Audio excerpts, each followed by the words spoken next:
Good morning, all you beautiful bulletproof handymen and women. I got a list here today of my top 10 favorite handyman jobs, and I'm going to take you down the list and tell you why they're my favorites. So, starting right at the top, number 10 is leaky faucets. This is dripping faucets or faucets that are leaking from the base or leaking from the handle.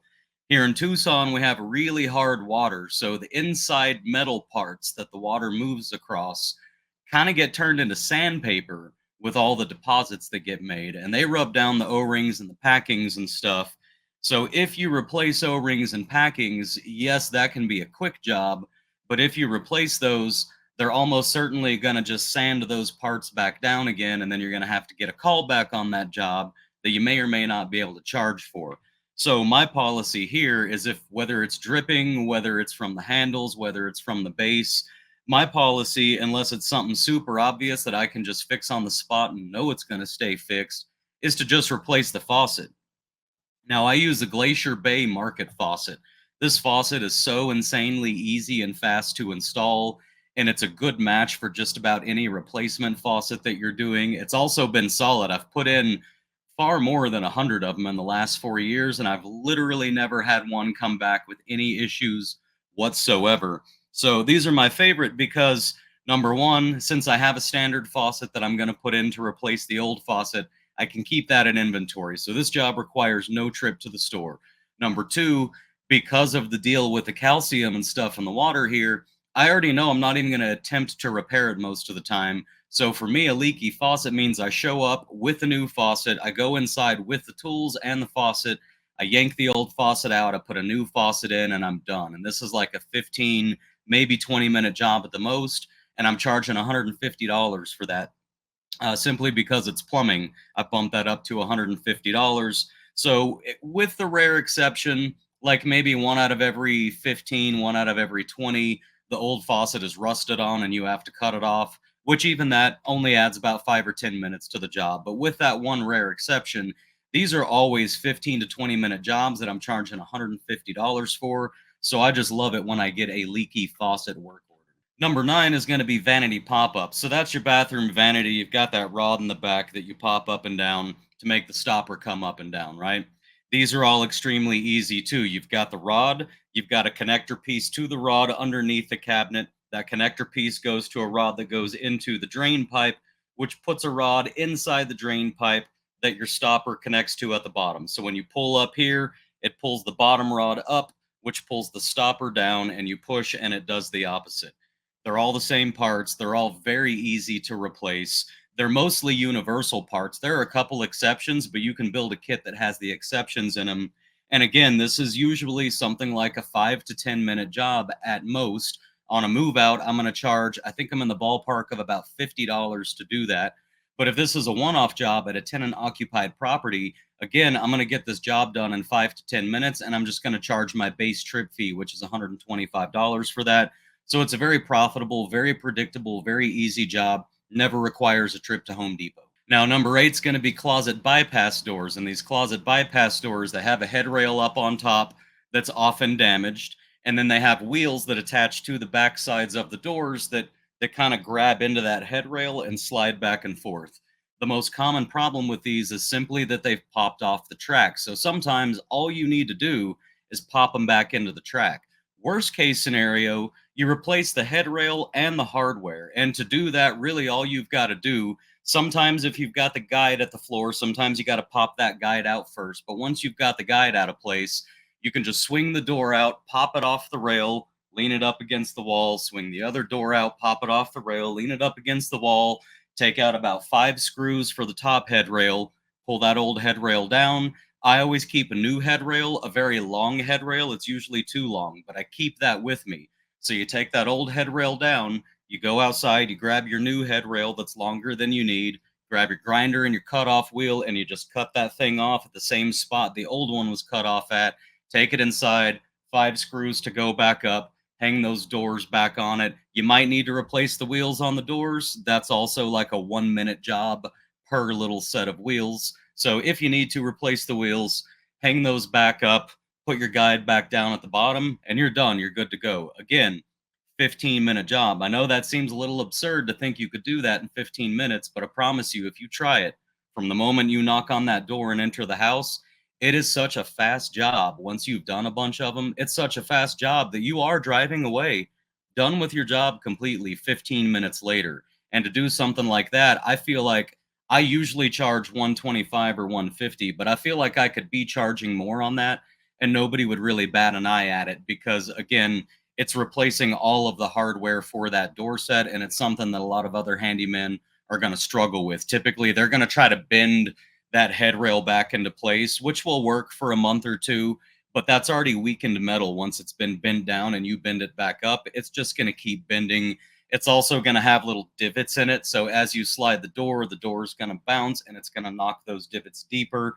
So really just err on the side of caution. If that headrail is not in great shape, just go ahead and replace it. Super fast, easy job, in and out. And that's the pattern. If you start noticing as I'm reading these, a lot of the reasons I love these jobs is they're number one, predictable, number two, easy, number three, very fast. So you can get in and get out and get your trip fee. And that is one of the best ways. Like if you want to make $1,000 a day in this business, the best way to do that is to stack up lots and lots of these tiny jobs, get great at scheduling, and knock out 6 or 7 of them a day for anywhere from $125 to $200 each. Moving down the list on to number 7. Number 7 is a toilet that's constantly running. There's really only 2 reasons this ever happens. Either the fill valve is just continuously filling because the valve is no good, or the flapper has a little bit of a leak around it and it's allowing just the tiniest little sip of water to go down into the toilet, so the fill valve has to keep refilling. Easy solution for this. You're going to spend 25 bucks at the most on the kit. It's going to have a new fill valve and it's going to have a new flapper. Keep that stuff in inventory so that when you show up to that house, you don't really even do any troubleshooting. You're just going to replace the fill valve and the flapper at the same time, regardless of what you find. If it's not leaking water onto the floor anywhere, there are no other issues that you're going to have. It's going to be fill valve and flapper. So again, you grab your kit, you bring your kit in, your kit's got the fill valve, it's got the flappers, it's got some rags in it, it's got everything you need. So you just go in there, shut off the water of that toilet, flush the toilet, get all the water out, drop some rags down into the little tank there to sop up whatever little half-inch of water's left in the bottom, wring those out into the toilet. Now your tank is empty, and it's super easy with really nothing more than just, not a crescent wrench, channel lock pliers. Just grab your channel lock pliers and just loosen up the joint real quick. Take your supply line off, take the nut off that holds the fill valve, take the fill valve out, put the new fill valve in, put the nut back on, put the supply line back on, grab that flapper. They all just pop right off, pop the new one back on, hook up your chain correctly, and you're going to be in and out again in about 15 minutes. And you can charge 125, 150, maybe wherever you're at, you can charge more. But, you know, my minimum is going to be 125 on that. My maximum is going to be 150 because it is just such a stupid, easy, simple job. Do remember, by the way, to turn the water back on. You shouldn't have trouble remembering that because you should be testing it and flushing it before you leave anyways, just to make sure everything's tight and there's no leaks. But again, it's another 15-minute job that you're just in and out. Moving on to number 6 is garbage disposals. I love me some garbage disposals, man. If I had to pick a favorite job, or at least a favorite individual task on a list of jobs, it's going to be garbage disposals. 9 out of 10 times, if a garbage disposal is not working, you're going to grab a 1/4-inch wrench, shove it up in the bottom of that thing, break it free, go up top, reach in, pull out whatever debris it was that was jamming it up. You're going to fill up both sink basins with water, and then you're going to drain them both at the same time while turning on the switch to that garbage disposal. You may have to hit the reset button on the bottom, by the way. I've got a whole video if you want to watch the whole video on garbage disposals. It is a very in-depth, very detailed video. But 9 times out of 10, it's like 2 minutes, guys. I mean, it takes no time at all. You walk straight up there, open up that cabinet door, stick your wrench in, turn it, hit the reset button, hit the switch to test it real quick. You're going to find out that you got the problem fixed like that. And then, like I said, just fill up those sink basins all the way to the top, drain them simultaneously with the disposal running. That's going to clear everything out. It's also going to allow you to go down beneath and check for any leaks because you're putting a lot of water through all at the same time. And then worst case scenario is you replace the garbage disposal, which is not really a bad scenario because that, again, If you've got your garbage disposal in inventory on hand and you've got your kit with your tools, that's not going to be more than a 15-minute job if you have everything with you. So, worst case scenario is you spend 15 minutes swapping out a garbage disposal, and that's $150, $165 easy. If all you do is just break it free and just clear everything out, and you've got no leaks to fix, again, it's like a 5-minute job, and you're going to charge your minimum 125 for that. So that is always, always, always a quick, easy, profitable job. And number five, this one is not my favorite because it's quick and easy. It's not necessarily quick and easy, but it's extremely profitable. And that is going to be the floor bottoms under your kitchen sink. The floor bottom of the cabinet there. When they get leaks, these are all cheap cabinets. They all have particle board bases, and that bottom starts sagging down. It starts flaking out. It gets moldy and musty. And the easiest way to replace these guys, it is just so stupid easy. Now, if there's anything moldy and stinky, you want to cut all of that stuff out. You also want to cut a hole about, I don't know, say about the size of your head, maybe a little bit longer. Cut a hole right in the center. In fact, I'm not going to give you the whole process. I'm going to make a video on it. But here's what I have to say about it. It's a job most handymen are horrible at. Some of them will put like click together flooring in the bottom, which is a horrible idea. Some of them are going to put like 1/8-inch paneling over the bottom. Horrible idea. Not going to work. Not going to last. I have a process where I replace the bottom with 1/2-inch birch plywood. Very, very sturdy. I have a seamless process. I will do a video on it soon. But this job, because most handymen are not good at it and they do horrible work at it, and many of them won't even take it because they just don't know what to do. Because this is not a job very many handymen are good at, I get all of them and I charge a premium for them. My charge, I think, if I remember correctly, I'd have to look it up in my custom line items. And by the way, y'all can download my custom line items that I use in Jobber. You can click on the link at the bottom of the description, download my custom line items for Jobber, and you can upload them into your Jobber account. So you'll have mine already there for you. I don't suggest you use mine the way that they are. You need to read through them. You need to adjust the pricing for you and your region. You need to adjust the description if you want to. But I put this new base in for $250. And guys, it literally, like for me, I've got it down to a 30 to 40-minute process for $250. And about 40 of that's labor, which means 210 of that is just straight profit. It's $200+ for like 30 minutes worth of work. But I really love them because it's a value that I can give to my property managers that other handymen are not giving them, while still remaining very profitable for me. And again, it's a process with a list, so I can show up with the proper materials and tools and process and just knock that thing out and get out of there. Number 4 is doorknobs and deadbolts. Man, I love these. I have gotten so fast at them. The solution's always the same, and it's not just doorknobs and deadbolts. It's any work order pertaining to a doorknob, a deadbolt, or a front door that just won't shut and latch and lock properly.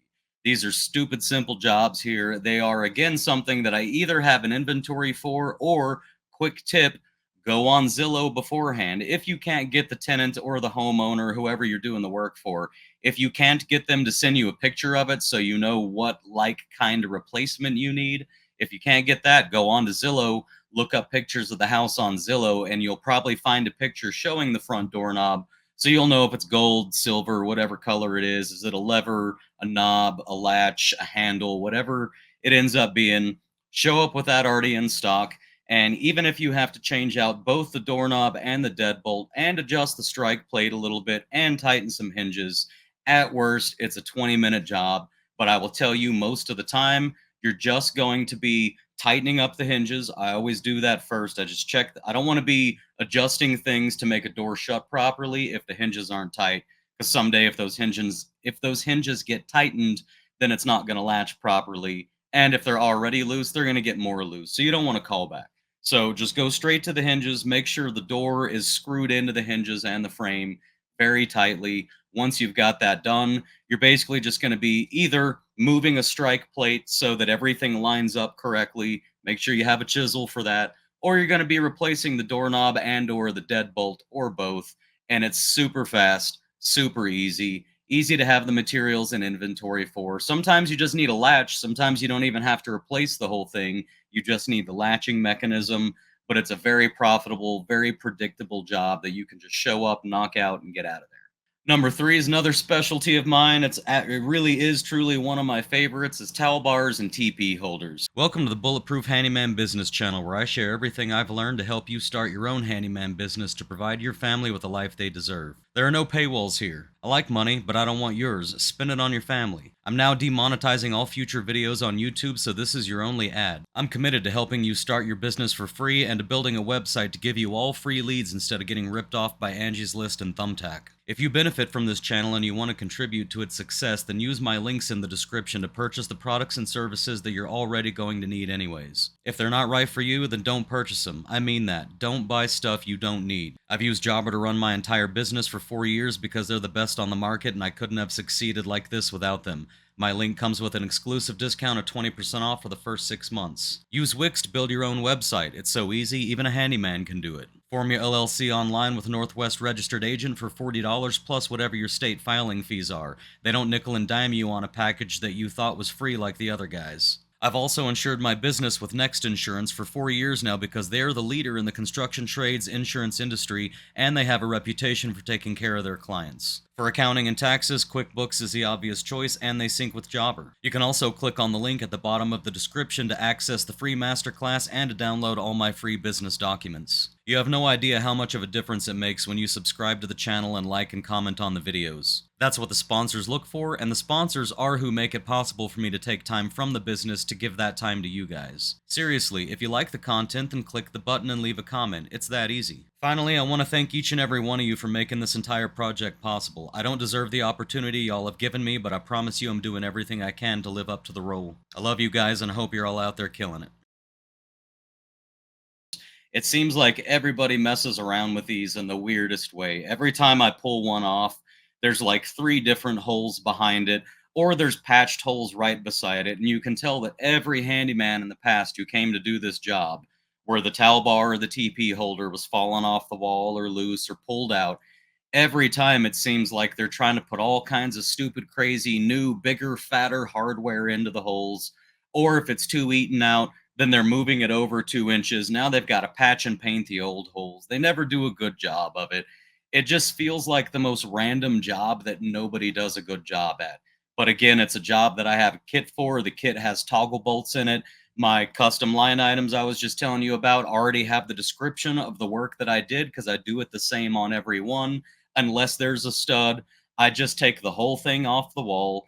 I wallow out the holes so that my toggle bolts will fit in. I reattach the original hardware back to the wall, but this time with toggle bolts and with a little bit of sealant. Doesn't really matter what kind. It could be silicone, it could be kitchen bath caulk, it could be exterior caulk, it could be just really anything at all, because you're not trying to adhere the mount to the wall. You're just trying to bed it against the wall so that it doesn't slide left and right too easily, too quickly, too much if somebody puts too much pressure on it. So I reattach all the original hardware with toggle bolts and with a little bit of caulk or sealant on the backs of the plates, and then I put everything back just the way it was. These don't come loose, guys. I've never had to go back to the move outs that I did and work on a towel bar or a toilet paper holder that I installed. And I've been doing it this way for years now. I've done the same move outs in the same properties over and over. Every move out has a loose towel bar or TP holder, and it's never the ones that I did. It's always the ones that some other handyman did using all kinds of stupid hardware. So if you're seeing a pattern here again, put these kits together. A lot of the reasons these jobs are my favorite is because the materials you need for them and the tools you need for them are predictable. They don't vary. There's not a lot of variation in the types and styles. So it's easy to put a kit together for, easy to have a process for, easy work to do. Again, in and out in like 15 minutes, man. I've got a great video. In fact, there is a video on my channel where I show a towel bar replacement, and I'll bet you it probably isn't more than 15 minutes of work in that video on film showing me doing it. Stupid easy job, make plenty of money, charge $125 trip fee, in and out. Number 2, where it's switches and outlets. And the reason I love switches and outlets is because number 1, it's electrical, but it's electrical that I am legal to do here in Arizona. I have confirmed that with a registrar of contractors. So switches and outlets is electrical. A lot of handymen just say they don't do electrical. A lot of people are just afraid of electrical because they don't know anything about it. But I've been working avionics on planes my whole life. Not that that makes me special or an expert. I'm just saying I'm familiar with electricity and I'm not scared of it. I've been shocked more times than I care to count.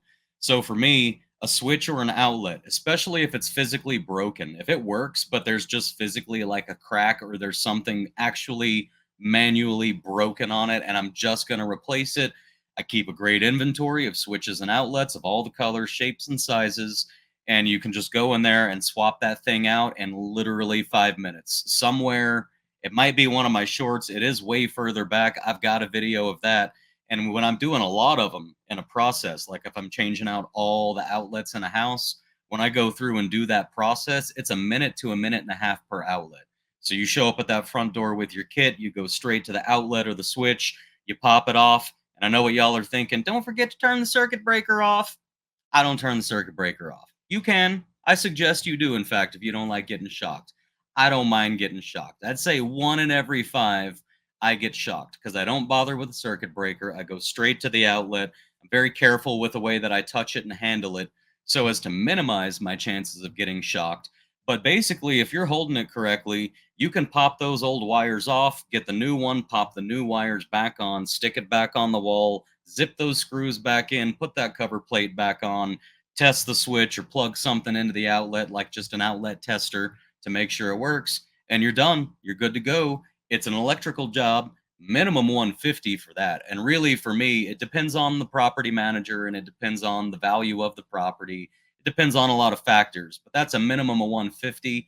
But for me, typically, if it's electrical and it's the type of electrical that a lot of handymen won't do, but you don't want to pay for a $200+ electrician to come out, then I'm going to do those for like 165 to 185 over and over again. Easy job. Now, sometimes with switches and outlets, it's just not working and you don't know why. And I'm not going to dive into a lot of detail here. I should do a video on troubleshooting electrical issues, but they're not too hard to troubleshoot. 9 times out of 10, it's just some kind of loose wire. And maybe it's not even a loose wire in this outlet. It may be the feed wire from an outlet 5 feet away that's loose that isn't feeding this outlet. But it's usually still pretty quick. And if I have to troubleshoot, then I'm definitely charging 225, 250, or even more than that if I have to actually do some troubleshooting to figure out why it's not working. But it's all really simple stuff. You can learn it on YouTube. You can even talk to Chat GPT and it will help you troubleshoot outlets and switches and stuff. And finally, number one, my absolute favorite. These are my bread and butter. The only thing that comes close is a one off garbage disposal. But other than that, my favorite job is move outs. In fact, I'm doing one tomorrow and I'm going to bring y'all along with me on the job. But I love move outs because number one, they're always vacant. So there's zero scheduling required. Number two, there is a lot of work at one property, which means you can be far more efficient with your time. Number three, if you're fast at your work, you can knock out what would be a 2 or 3 day move out for a lot of handymen. You can knock that out in one day. So in one day, like you want to make $1,000 in a day, a move out's the easiest way to do that, as long as you're legal to charge over $1,000, because you got to add materials and stuff too. But it's a super easy way to make $1,000 in a day without scheduling in a nice empty house. You can set your little DeWalt radio up on the counter and blast your music, put on your Spotify, listen to a podcast.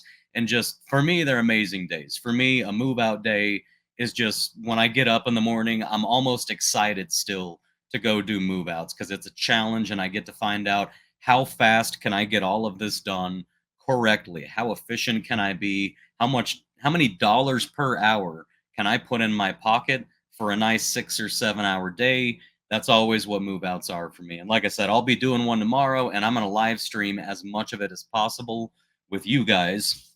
But yeah, these are my top 10 favorite jobs. So if you guys want, let me know what your top 10 favorite jobs are. And yes, that's a plug to get you to comment because you commenting is what helps this channel. Don't forget to like and subscribe, guys. I'm doing all of this because I love doing this, but I want this channel to grow. I'm motivated.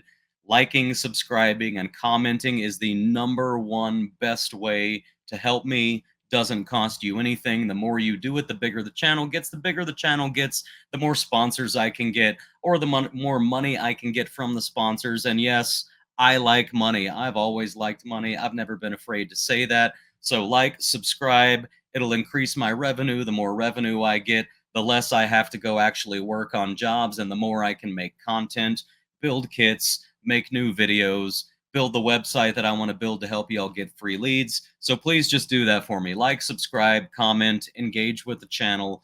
And the next video I'm going to do right after this one, that I'll probably schedule to drop in a few days, is going to be my top 10 least favorite handyman jobs. So with all that being said, I love you guys. I hope you're out there killing it, and I'll see you on the next one.